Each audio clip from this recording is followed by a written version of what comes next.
Hi, Miss Brown here. I'm going to read pages 114 to 124 to you today. I'm excited. Before Mac, before Bob, even before Ruby, I knew that Stella is gone. I know it in the way that you know that summer's over and winter's on its way. I just know. Stella once teased me that the elephants are superior because they feel more joy and more grief than apes. Your gorilla hearts are made of ice, Ivan, she said, her eyes glittering. Ours are made of fire. Right now, I would give all the yogurt raisins in all the world for a heart made of ice. Bob heard from a rat, a reliable source, that they tossed Stella's body into a garbage truck. It took 5 men and a forklift.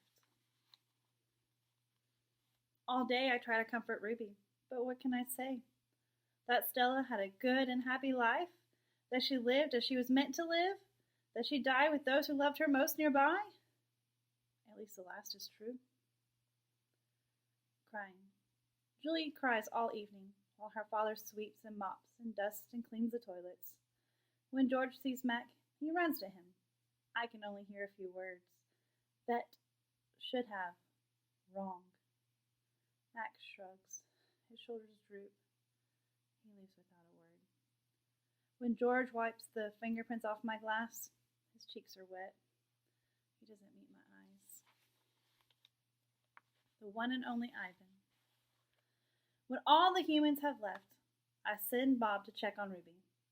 How is she? I ask when he returns. She was shivering, Bob says. I tried to cover her with hay, and I told her not to worry because you were going to save her. I glared at him. You told her what? You promised, Stella. Bob lowered his head. I wanted to make the kid feel better. I shouldn't have made that promise, Bob. I just wanted... I pointed to Stella's domain, and for a moment, it seems like I've forgotten how to breathe. I wanted to make Stella happy, I guess. But I can't save Ruby. I can't even save myself. I flop onto my back. The cement is always cold, but tonight it hurts. Bob leaps into my belly. You are the one and only Ivan, he says. Mighty Silverback. He licks my chin. He's not even checking for leftovers. Say it, Bob commands. I look away. Say it, Ivan. I don't answer. So Bob licks my nose until I can't stand it any longer. I am the one and only Ivan, I mutter. And don't you forget it, he says. When I gaze at the food court skylight, the moon Stella loved is shrouded in clouds. Once upon a time. All night Ruby moans and sniffles. I pace my domain. I don't want to fall asleep in case she needs something. Ivan, Bob says gently, get some sleep. Please, for your sake and for mine. Bob can't sleep unless he's on my stomach. I hear a stirring. Ivan, Ruby calls. I rush to my window. Ruby, are you all right? I miss Aunt Stella, Ruby sobs. And I miss my mom and my sisters and my aunts and my cousins too. I know, I say, because it's all I can think of. Ruby sniffles. I can't sleep. Do you know any stories the way Aunt Stella did? Not really, I admit. Stories were Stella's specialty. Tell me about a time when you were little, Ruby pleads. She puts her trunk between the bars. Please, Ivan? Scratch the back of my head. I don't remember things, Ruby, I admit. It's true, Bob says, trying to be helpful. Ivan has a terrible memory. He's the opposite of an elephant. Ruby lets out a long, shivery breath.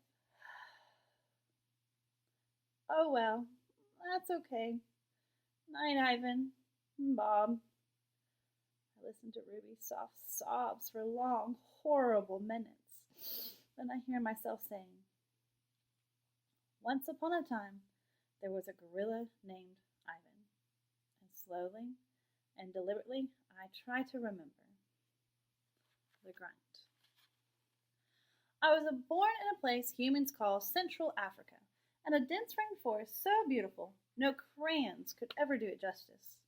Gorillas don't name their newborns right away, the way humans do. We get to know our babies first. We wait to see hints of what they might be yet. And when they saw how much she loved to chase me around the forest, my parents decided on my twin sister's name, Tag. Or how I loved to play tag with my sister. She was nimble.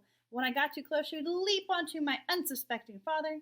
Then I would join her, and we would bounce on that tolerant belly until he gave us the grunt, the root pig sounding that meant enough.